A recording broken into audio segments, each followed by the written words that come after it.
15 de agosto de 1945. O anúncio da rendição do imperador japonês ecoou pelos rádios em Tóquio, um som que prometia o fim de uma era. No entanto, nas cabanas de bambu de Luzon, nas sombras densas das selvas da Birmânia e nos porões sombrios de Nanquim, a guerra ainda não parecia ter chegado ao seu desfecho. Em uma dessas estações, profundamente enraizada nas Filipinas, o ar era pesado com o cheiro acre de mofo e suor. Telas de papel finas chacoalhavam ao vento úmido e um grupo de jovens mulheres, algumas mal saídas da adolescência, sentava-se em silêncio, agarrando-se umas às outras como destroços à deriva em uma tempestade implacável. Elas não compreendiam o significado daquela data. Conheciam apenas o som das botas militares, os gritos ásperos dos sargentos japoneses, a dor lancinante em seus estômagos e a forma como o tempo havia se contraído a uma única e terrível expectativa. Mais soldados, mais noites de tormento, mais uma luta pela sobrevivência. O local era eufemisticamente chamado de Estação de Conforto, uma frase que soava quase misericordiosa em sua vagueza, mas que na verdade era uma prisão sem grades, onde a esperança era um luxo inatingível. O exército imperial japonês havia estabelecido tais locais por onde quer que suas bandeiras se espalhassem: Xangai, Manila, Rangoon, Seul. As estimativas posteriores fornecidas aos historiadores variavam drasticamente. Alguns afirmavam que 50.000 mulheres haviam sido levadas. Outros argumentavam que o número se aproximava de 200.000. Números que poderiam preencher estádios inteiros eram reduzidos ali a meras sombras atrás de esteiras de junco, aguardando a próxima ordem, a próxima violação. Cada uma dessas mulheres representava uma vida roubada, uma dignidade esmagada, um futuro desfeito pela brutalidade da guerra. Uma das mulheres, de apenas 17 anos, mordia os lábios com tanta força que eles sangravam. Ela havia sido arrancada de sua aldeia coreana 2 anos antes, sob a promessa de que trabalharia em uma fábrica para o Império. Em vez disso, fora embarcada em um navio de transporte e, em seguida, empurrada para aquela estação. Seu nome, como o de tantas outras, havia sido despojado e substituído por um número em um registro. Mais tarde, ela diria que seu maior medo não era morrer, mas esquecer o som da voz de sua mãe, a melodia de sua infância. Naquela noite, ela sussurrava fragmentos de canções de ninar em sua própria língua, mal audíveis acima do zumbido incessante das cigarras. Um lamento silencioso por tudo o que havia perdido. Aquelas canções eram seu último elo com um passado que parecia cada vez mais distante, uma tentativa desesperada de manter viva uma parte de si mesma que a guerra tentava apagar. Próxima a ela, sentava-se uma mulher filipina, mais velha, talvez com 23 anos, embora a desnutrição tivesse esculpido anos em sua pele já marcada. Ela havia sido capturada depois que os japoneses varreram sua aldeia em 1942. Recordava-se de ter se escondido na grama alta com seu irmão mais novo, até que as pontas das baionetas brilharam acima deles. Ele fora morto no local. Ela levada. Agora, seu corpo era uma entrada em um livro-razão. Suas memórias, a única coisa que permanecia não registrada, intocada pela crueldade que a cercava. Ela mantinha os olhos fixos nas tábuas do chão, pois havia aprendido que o contato visual, seja com guardas japoneses ou com outras cativas, convidava ao perigo, à atenção indesejada que poderia levar a mais sofrimento. A cada dia, a esperança diminuía, substituída por uma resignação amarga, mas a chama da memória, por mais fraca que fosse, ainda ardia em seu interior. As mulheres haviam sido condicionadas ao silêncio, uma forma de autoproteção e submissão. As regras eram gritadas em japonês: obediência, limpeza, disponibilidade. Médicos vinham uma vez por semana para inspeções que as deixavam doloridas e humilhadas, suas almas ainda mais feridas. Soldados entravam aos montes. Em noites longas e intermináveis, cada mulher suportava 20 ou mais visitas, uma rotina desumana que as despojava de qualquer vestígio de humanidade.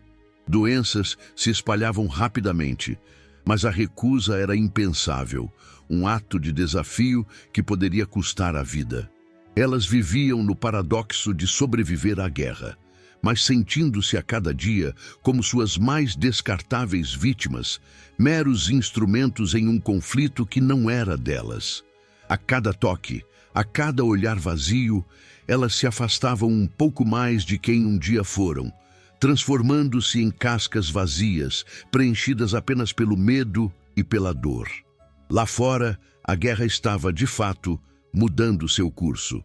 Bombardeiros americanos haviam chovido fogo sobre Tóquio.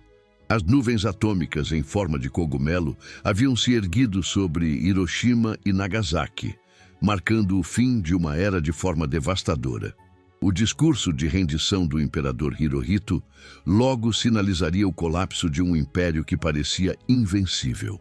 Mas naqueles quartos escondidos não havia rádios para transmitir as notícias, nem celebrações para marcar o fim, nem conhecimento de que a história estava virando uma página. Apenas o ranger das portas, o chiado das lâmpadas a óleo e o pavor de que outro conjunto de botas arranharia o limiar, trazendo consigo mais uma rodada de sofrimento. O mundo exterior avançava, mas para elas o tempo estava parado, aprisionado em um ciclo de terror e incerteza. Os guardas japoneses haviam fugido dias antes, abandonando seus postos quando a derrota se tornou inevitável. No entanto, as mulheres não se sentiam libertadas. O abandono não equivalia à liberdade. Significava exposição, vulnerabilidade. Se os soldados japoneses não as controlavam mais, quem o faria? Talvez homens piores, talvez inimigos ainda mais impiedosos, que as tratariam com uma crueldade ainda maior. Rumores flutuavam como fumaça no ar pesado. Os americanos estavam próximos. Para mulheres que haviam suportado anos de serem usadas por um exército, a ideia de outro exército as enchia de terror. Soldados eram soldados. Uniformes, não importava a cor, significavam poder sobre os impotentes, uma ameaça constante à sua já frágil existência. A esperança de um fim para o sofrimento era rapidamente substituída pelo medo do desconhecido, de um novo tipo de opressão. Uma mulher sussurrou que os americanos eram gigantes altos, que fumavam charutos e atiravam primeiro, rindo depois, criaturas selvagens e imprevisíveis. Outra disse ter ouvido de um oficial japonês que os americanos eram ainda mais bárbaros, que profanariam qualquer mulher que encontrassem, espalhando histórias de horror para intensificar o medo. A ironia, é claro, era amarga.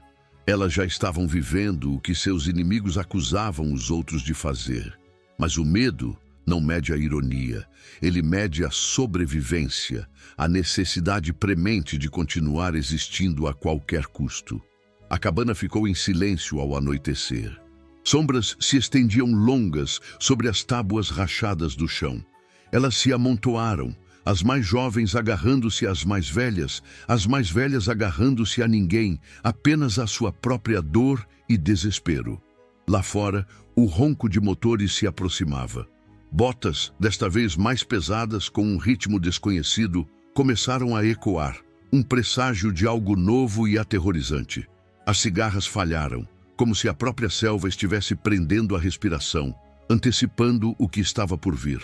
Dentro, a garota coreana apertou as unhas nas palmas das mãos até que crescentes de sangue floresceram, uma dor física para mascarar a dor emocional. Ela pensou em sua mãe, em uma barraca de mercado à beira do rio, em castanhas assadas e no cheiro de sabão, memórias que a ancoravam a um passado mais feliz. Pensou também nas mãos intermináveis dos soldados e se preparou para mais. Ela conhecia os passos de cor: abaixar os olhos, suportar, sobreviver. Ela se preparou para a rotina que havia apagado sua humanidade e transformado seu corpo em uma passagem para a guerra, um objeto a ser usado e descartado. A porta deslizou. Silhuetas preencheram o quadro, ombros largos delineados contra a luz que se esvaía. As mulheres recuaram instintivamente, puxando xales apertados sobre braços ossudos, olhos arregalados e imóveis. As figuras entraram, carregando algo volumoso, algo quadrado. As mulheres ainda não entendiam que não eram caixas de munição, mas caixas de comida. Os homens não estavam dando ordens em japonês cortado, mas murmurando em inglês, seus sotaques ásperos, quase musicais em comparação com as sílabas duras que conheciam. Mas naquele primeiro instante, nenhuma das mulheres conseguiu perceber a diferença de tom ou idioma. Elas só viam uniformes. Uniformes significavam posse. Uniformes significavam terror. Sua respiração acelerou. Corpos rígidos, aguardando o ciclo familiar de comando e violação. O destino que parecia inevitável. Os americanos pararam, incertos diante da visão de mulheres com olhos fundos encolhidas no chão. Eles baixaram suas caixas com lentidão deliberada, como homens tentando não assustar cervos selvagens, demonstrando uma cautela que era estranha para elas. Um GI tirou uma lata do bolso, sacudindo-a suavemente. Ela chacoalhou com o som de pêssegos em calda. Outro estendeu uma barra de sabão como se fosse uma oferta de paz, um gesto de humanidade que elas não esperavam. As mulheres não se moveram. Suas mentes não conseguiam conciliar o que seus olhos viam. Comida, sabão, ofertas. Estes eram os truques que os soldados usavam antes da crueldade, as falsas promessas que precediam a dor. E, no entanto, os americanos mantinham distância, falando palavras que as mulheres não entendiam, mas cuja cadência não carregava ameaça. Por enquanto, era apenas confusão. Um estranho interregno entre o terror conhecido e um futuro incerto. As mulheres permaneceram congeladas, o sangue pulsando em seus ouvidos, enquanto os homens estranhos, com olhos cansados e pele queimada de sol, não avançavam, não gritavam, não estendiam as mãos para tocá-las. Algo estava errado, algo era diferente. E naquele silêncio suspenso, uma verdade se tornou clara. A guerra havia terminado, mas o que estava prestes a começar seria ainda mais chocante. Um desafio às suas percepções mais profundas sobre a natureza humana e a possibilidade de bondade. Os americanos permaneceram desajeitadamente no limiar. Seus rifles pendurados ao lado, botas ainda enlameadas da selva, seus olhos se ajustando ao interior escuro, e por um momento nenhum dos lados se moveu. As mulheres se amontoavam como pardais sob a sombra de um predador, seus olhares fixos no chão, respirações superficiais. Os soldados não poderiam ter conhecido as camadas de medo em que estavam entrando, a profundidade do trauma que aquelas mulheres carregavam. As mulheres não poderiam ter adivinhado que aqueles homens, exaustos e famintos, haviam vindo trazendo algo mais próximo da misericórdia do que da conquista. Um alívio inesperado em meio à desolação. Um GI se abaixou e abriu uma caixa. O estalo da madeira se estilhaçando fez as mulheres encolherem, mas lá dentro não havia munição.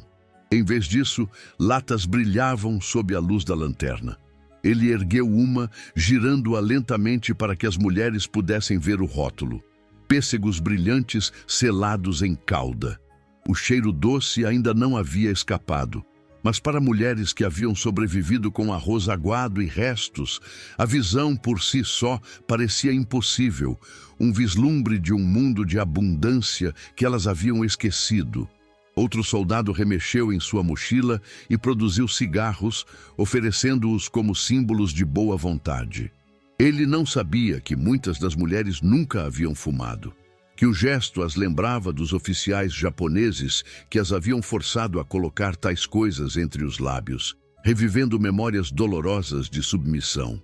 O silêncio se adensou até que um homem, alto e ruivo, tentou mimetizar a ação de comer.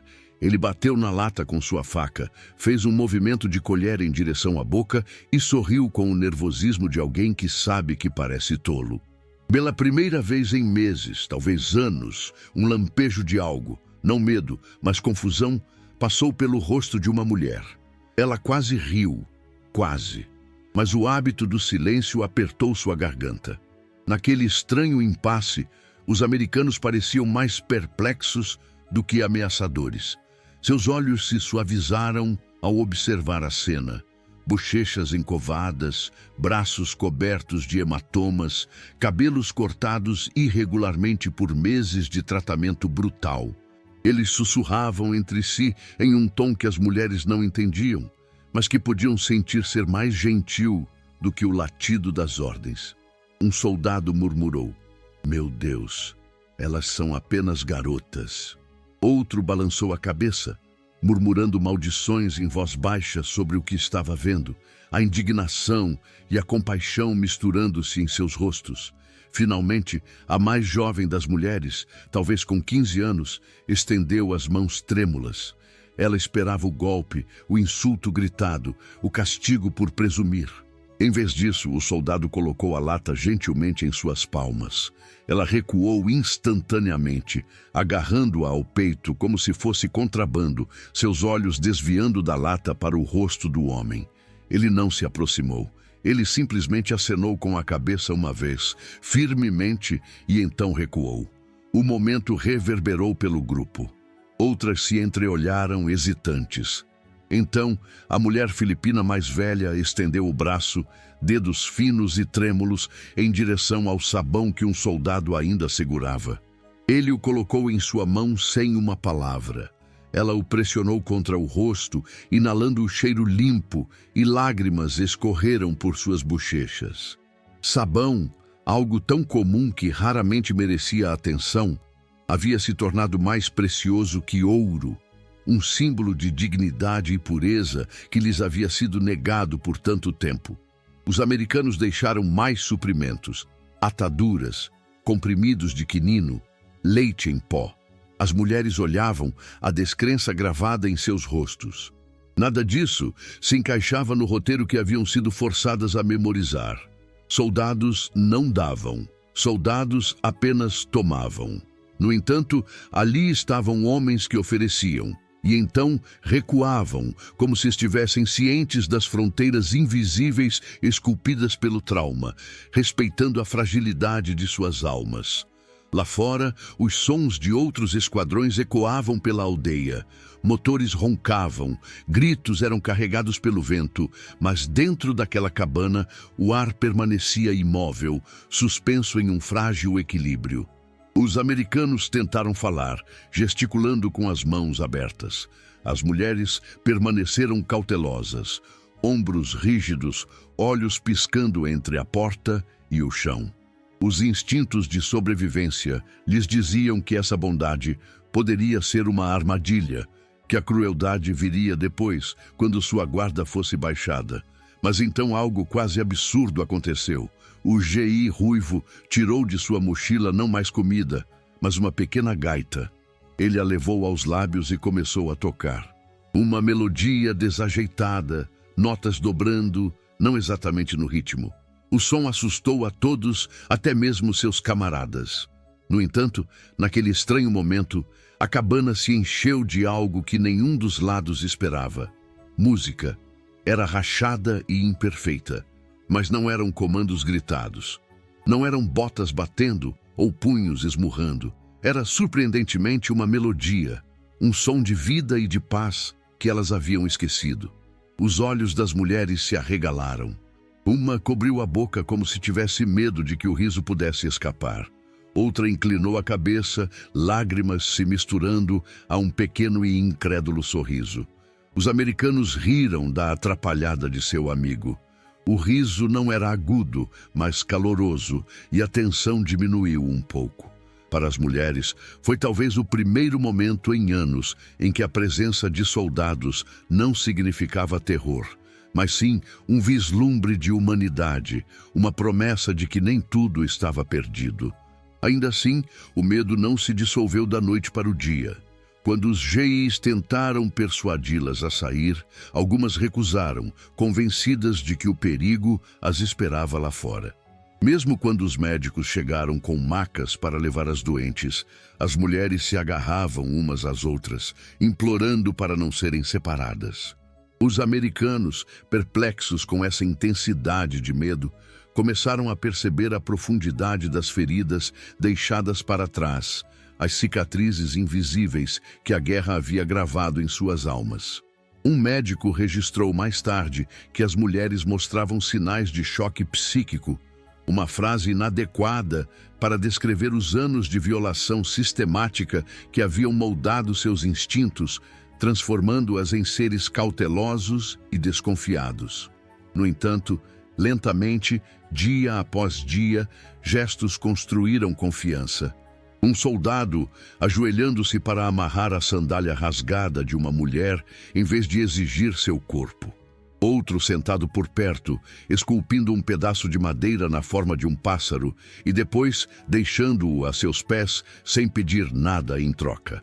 Esses atos, pequenos e quase desajeitados, tornaram-se uma linguagem própria.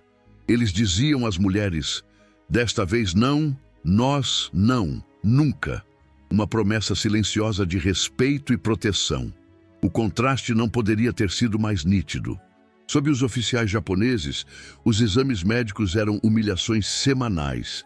Sob os americanos, médicos de verdade tratavam suas infecções, enfaixavam suas feridas e as olhavam nos olhos. Para mulheres acostumadas a serem tratadas como gado, aquele simples ato, o contato visual sem posse, era mais desconcertante do que qualquer arma, um reconhecimento de sua humanidade que elas haviam esquecido que existia. E, no entanto, a dúvida persistia à noite.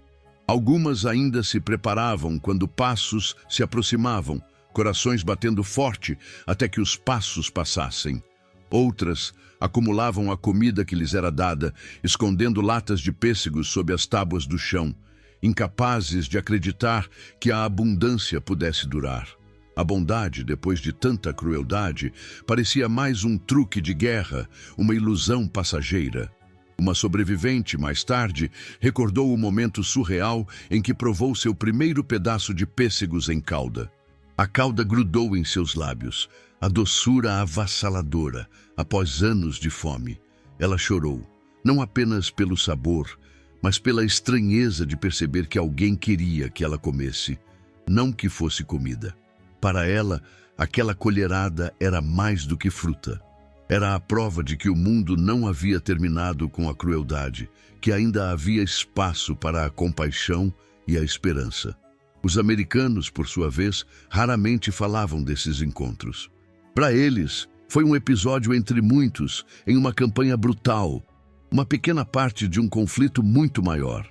Mas para as mulheres, foi a rachadura em uma parede que elas pensavam ser inquebrável. A misericórdia oferecida por estranhos em uniformes empoeirados as forçou a reimaginar o que os homens poderiam ser, a questionar suas próprias crenças sobre a natureza do mal e do bem. Ainda assim, a misericórdia era frágil. Nem todos os americanos eram santos, e as mulheres sabiam que o perigo espreitava em cada uniforme, mesmo nos amigáveis. No entanto, naqueles primeiros dias de libertação, quando o sabão foi pressionado em suas mãos e a cauda tocou suas línguas, algo inegável mudou. A guerra não havia apagado sua humanidade, afinal. Mas à medida que os dias passavam, outra pergunta começou a surgir. Se a misericórdia podia existir ali, nas cinzas da guerra, o que o mundo além daquelas cabanas exigiria delas? E o que elas aprenderiam a seguir provaria ser ainda mais difícil de suportar do que o próprio cativeiro, um novo conjunto de desafios em um mundo pós-guerra. A história, quando escrita em registros e relatórios, tende a medir o sofrimento em colunas. 50.000, 100.000. Alguns estudiosos, olhando para a Ásia, elevaram o número ainda mais, perto de 200. Desde zero mulheres arrastadas para o sistema que os militares japoneses chamavam de Yanfu, ou mulheres de conforto. Cada dígito era um corpo, uma voz, uma garota com um nome apagado e substituído por um número, uma estatística fria que mal arranhava a superfície da dor. No entanto, por trás dessas estatísticas jaziam testemunhos que, uma vez proferidos, carregavam o peso bruto da verdade que nenhum gráfico poderia conter, a realidade visceral de vidas destruídas. Em 1991, décadas após a libertação, uma mulher coreana chamada Kim Hok-sun quebrou seu silêncio. Ela se apresentou diante das câmeras, sua voz tremendo, e contou ao mundo que havia sido levada aos 17 anos. Seu relato foi um dos primeiros a perfurar o silêncio que se estendia como um sudário sobre as sobreviventes, dando voz a uma geração de mulheres silenciadas. Fomos tratadas como menos que animais, disse ela, suas palavras cortando a dormência dos registros oficiais, revelando a brutalidade indizível que haviam suportado. Para cada Kim Hok-sun, havia milhares que nunca falaram, algumas por vergonha, outras porque suas vozes haviam sido enterradas pelo tempo, suas histórias perdidas para sempre. Mas a ressonância de um testemunho pode iluminar as verdades de muitos, servindo como um farol para aqueles que ainda buscam justiça e reconhecimento. Documentos militares americanos fornecem uma confirmação mais fria e clínica. A unidade de guerra psicológica do exército dos Isekler, entrevistando cativas libertadas, registrou notas sobre as estações de conforto na Birmânia, nas Filipinas e na China. Relatórios listavam taxas de doenças venéreas, gravidezes interrompidas à força e as impressionantes demandas diárias impostas a cada mulher.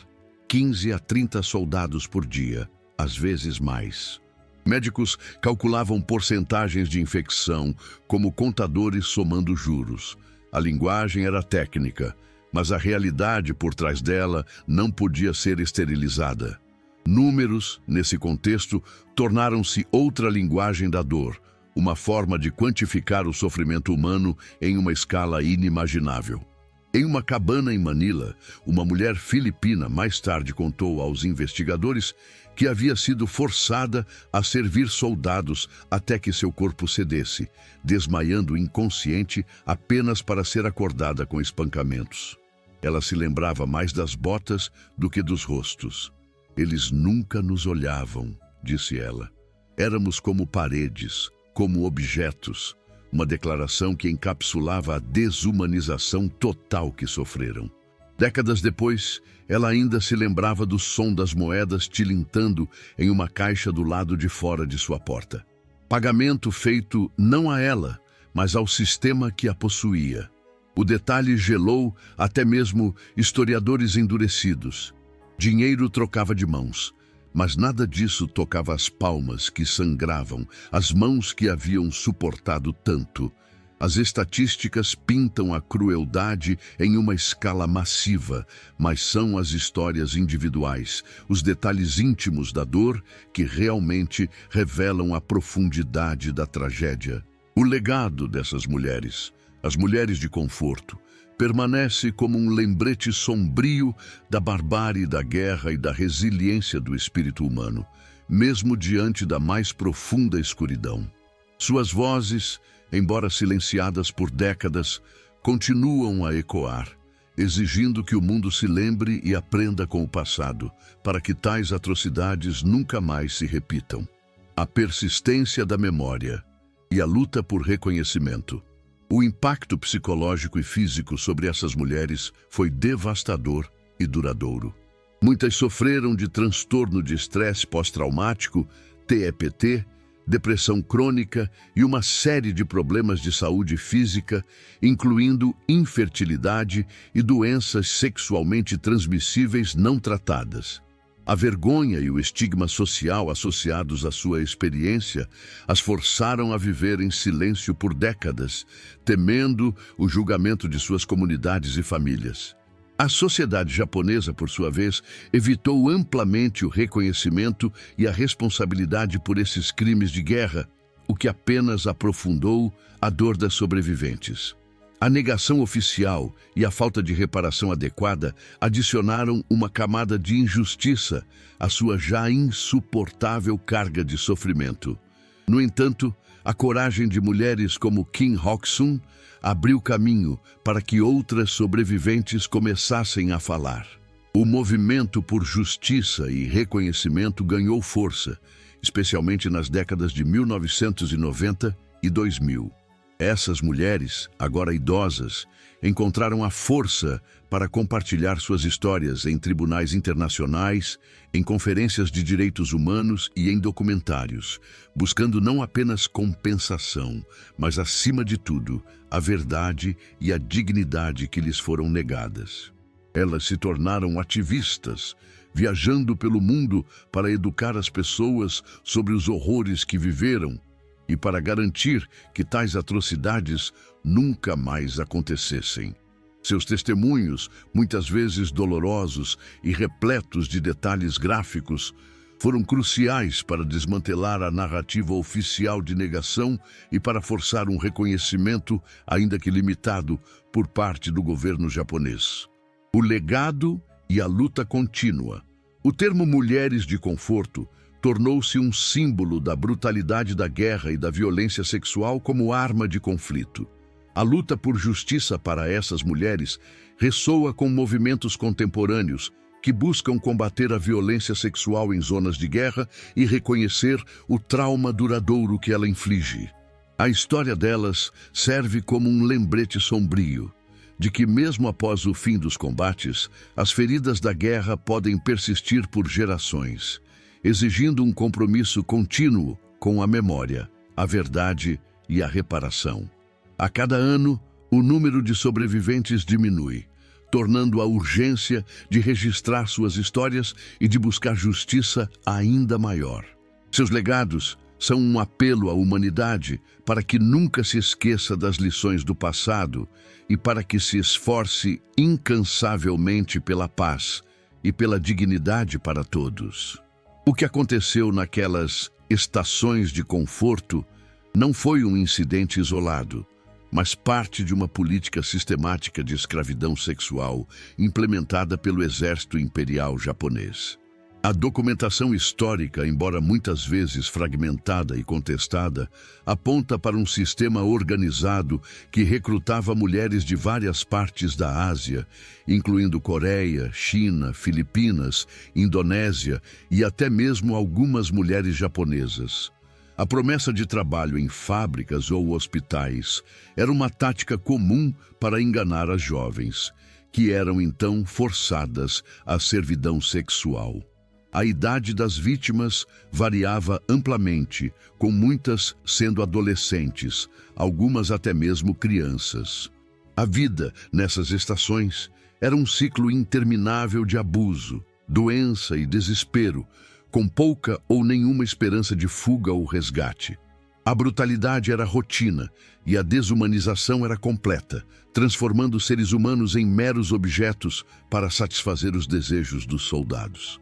Os relatórios militares americanos, embora focados em aspectos táticos e de inteligência, inadvertidamente revelaram a extensão do sistema de mulheres de conforto. As entrevistas com prisioneiros de guerra japoneses e com as próprias sobreviventes, realizadas por unidades de guerra psicológica, forneceram vislumbres perturbadores da realidade dentro dessas estações. Os documentos detalhavam as condições insalubres, a propagação de doenças venéreas e a alta taxa de mortalidade entre as mulheres. A frieza dos relatórios, com suas estatísticas e descrições clínicas, contrastava drasticamente com o horror humano que representavam. Eles confirmavam a existência de um sistema de exploração sexual em massa, desmentindo as alegações japonesas de que as mulheres eram prostitutas voluntárias. A evidência, embora técnica, era inegável e apontava para uma violação massiva dos direitos humanos. Décadas após o fim da guerra, a luta das sobreviventes por reconhecimento e reparação continua. O governo japonês, por muito tempo, negou qualquer responsabilidade oficial, atribuindo a culpa a operadores privados ou minimizando a extensão do problema. No entanto, a pressão internacional e o testemunho incansável das mulheres de conforto forçaram um reconhecimento parcial. Em 1993, o chefe de gabinete do Japão, Yohei Kono, emitiu um pedido de desculpas, reconhecendo o envolvimento do governo e dos militares na criação e gestão das estações de conforto. Embora importante, a declaração Kono não foi acompanhada por uma compensação legal direta do governo, o que deixou muitas sobreviventes insatisfeitas. Fundos privados foram estabelecidos para fornecer alguma forma de reparação, mas a questão da responsabilidade legal e moral continua sendo um ponto de discórdia entre o Japão e os países vizinhos, especialmente a Coreia do Sul. O legado das mulheres de conforto é um lembrete pungente da necessidade de responsabilização por crimes de guerra e da importância de ouvir as vozes das vítimas. Suas histórias são um testemunho da resiliência humana e da busca incessante por justiça e dignidade, mesmo diante de um trauma indizível. A cada ano que passa, o número de sobreviventes diminui, mas suas vozes, gravadas em livros, documentários e memoriais, continuam a ecoar, exigindo que o mundo se lembre e aprenda com o passado, para que tais atrocidades nunca mais se repitam. A memória delas serve como um farol, iluminando os perigos da guerra e a importância de proteger os direitos humanos em todos os momentos. A luta por reconhecimento e reparação é um processo contínuo, e a história dessas mulheres é uma parte vital da narrativa global sobre os custos humanos do conflito armado. O pós-guerra e o silêncio imposto. Com o fim da guerra e a chegada dos americanos, as mulheres de conforto se viram em uma nova e complexa realidade. A libertação não significou o fim imediato de seu sofrimento. Muitas foram acolhidas em campos de refugiados ou hospitais de campanha, onde receberam tratamento médico para as doenças e ferimentos que haviam acumulado durante anos de cativeiro. No entanto, o trauma psicológico era muito mais difícil de curar. A sociedade da época, ainda marcada por valores conservadores e pelo estigma da violência sexual, muitas vezes não estava preparada para acolher essas mulheres. O medo do julgamento, da exclusão social e da desonra familiar levou muitas a esconderem suas experiências, a viverem em silêncio e a carregarem o fardo de seu passado sozinhas. Para as mulheres coreanas, chinesas e filipinas, o retorno aos seus países de origem foi frequentemente complicado. Algumas foram rejeitadas por suas famílias, que as consideravam manchadas ou desonradas. Outras, sem família ou comunidade para onde voltar, ficaram em terras estrangeiras, tentando reconstruir suas vidas em meio à pobreza e à discriminação. A falta de apoio governamental e a ausência de programas de reabilitação adequados agravaram ainda mais sua situação. A maioria delas teve que lutar para sobreviver, trabalhando em empregos precários e enfrentando a solidão e o isolamento. O silêncio imposto pela sociedade e a falta de reconhecimento oficial de seu sofrimento transformaram a libertação em uma nova forma de cativeiro, um cativeiro da memória e da vergonha. A luta por visibilidade e a memória coletiva. Foi somente a partir do final da década de 1980 e início dos anos 1990 que a questão das mulheres de conforto começou a ganhar visibilidade internacional. A coragem de algumas sobreviventes que decidiram quebrar o silêncio e compartilhar suas histórias publicamente foi fundamental para despertar a consciência global sobre essa atrocidade. Organizações de direitos humanos, ativistas e acadêmicos se uniram para apoiar a causa dessas mulheres, exigindo justiça, reparação e reconhecimento por parte do governo japonês. A formação de grupos de apoio e a criação de memoriais e museus dedicados à sua história ajudaram a construir uma memória coletiva e a garantir que o sofrimento dessas mulheres não fosse esquecido. As quartas-feiras de protesto, em frente à embaixada japonesa em Seul, iniciadas em 1992, tornaram-se um símbolo poderoso dessa luta. Semanalmente, sobreviventes e ativistas se reúnem para exigir um pedido de desculpas formal e uma compensação legal do governo japonês. Esses protestos, que já duram décadas, são um testemunho da resiliência e da determinação dessas mulheres em buscar justiça até o fim de suas vidas. A cada semana, a imagem das idosas sobreviventes, muitas delas em cadeiras de rodas, enfrentando o frio ou o calor para manter viva a memória de suas irmãs e exigir que a verdade seja reconhecida, comove e inspira pessoas em todo o mundo. O papel da arte e da educação na preservação da memória. A história das mulheres de conforto também encontrou eco na arte e na educação. Filmes, documentários, peças de teatro, livros e exposições de arte têm sido criados para contar suas histórias e para sensibilizar o público sobre a questão. Essas obras não apenas preservam a memória das sobreviventes, mas também servem como ferramentas poderosas para a educação, ensinando às novas gerações sobre os perigos da guerra, da violência sexual e da negação histórica. A Estátua da Paz, que retrata uma jovem sentada, simbolizando as mulheres de conforto, tornou-se um ícone global da luta por justiça e dignidade. Essas estátuas, instaladas em várias cidades ao redor do mundo, são um lembrete constante do sofrimento dessas mulheres e um apelo à paz e ao respeito pelos direitos humanos. Além disso, a inclusão da história das mulheres de conforto em currículos escolares e universitários em diversos países tem sido um passo crucial para garantir que essa parte sombria da história não seja varrida para debaixo do tapete. Ao educar os jovens sobre as atrocidades cometidas, espera-se fomentar uma cultura de paz e de respeito aos direitos humanos, prevenindo que tais violações se repitam no futuro.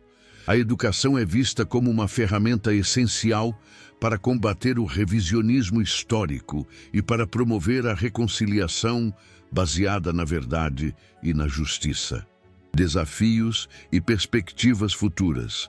Apesar dos avanços na conscientização e no reconhecimento, a luta por justiça para as mulheres de conforto ainda enfrenta desafios significativos. O governo japonês continua a resistir a um pedido de desculpas formal e a uma compensação legal direta, argumentando que a questão foi resolvida por acordos anteriores. A polarização política e as tensões diplomáticas entre o Japão e seus vizinhos dificultam ainda mais a busca por uma solução duradoura. Além disso, o tempo é um inimigo implacável. À medida que as sobreviventes envelhecem e falecem, a urgência de resolver a questão se torna ainda maior. A cada ano, menos vozes estão disponíveis para testemunhar diretamente os horrores que viveram. No entanto, a causa das mulheres de conforto transcendeu as fronteiras nacionais e se tornou um símbolo universal da luta contra a violência sexual em conflitos armados. A comunidade internacional, incluindo as Nações Unidas e várias organizações de direitos humanos, tem pressionado o Japão a assumir total responsabilidade por suas ações. A história dessas mulheres serve como um poderoso lembrete de que a justiça não tem prazo de validade e que a dignidade humana deve ser protegida a todo custo. O legado delas continuará a inspirar ativistas e defensores dos direitos humanos em todo o mundo, garantindo que suas vozes, mesmo após a morte, continuem a ecoar e a exigir um mundo mais justo e humano. A luta por justiça para as mulheres de conforto é, em última análise, uma luta pela memória, pela verdade e pela dignidade de todas as vítimas de violência em tempos de guerra. O silêncio quebrado e a busca por redenção. O ato de quebrar o silêncio foi, para muitas dessas mulheres, um passo monumental. Após décadas de repressão e vergonha, a decisão de falar publicamente sobre suas experiências exigiu uma coragem imensa. Elas enfrentaram não apenas o trauma de suas memórias, mas também a incredulidade, a negação e, por vezes, a hostilidade de setores da sociedade que preferiam esquecer essa página sombria da história. No entanto, a cada testemunho, a cada lágrima derramada em público, a verdade ganhava mais força, desmantelando as barreiras do esquecimento e da indiferença. A busca por redenção não era apenas pessoal, mas coletiva, um esforço para reescrever a narrativa histórica e garantir que a memória de todas as vítimas fosse honrada. Os encontros entre as sobreviventes, muitas vezes em casas de apoio ou em eventos públicos, tornaram-se momentos de profunda solidariedade e cura. Ali, elas encontravam um espaço seguro para compartilhar suas dores, para se reconhecerem umas nas outras e para fortalecerem sua determinação em lutar por justiça. A irmandade que se formou entre elas foi um bálsamo para as feridas da alma, um lembrete de que não estavam sozinhas em sua jornada. Essas redes de apoio foram cruciais para manter viva a causa, mesmo diante de reveses e da lentidão dos processos legais e diplomáticos. A resposta internacional e a pressão por responsabilidade.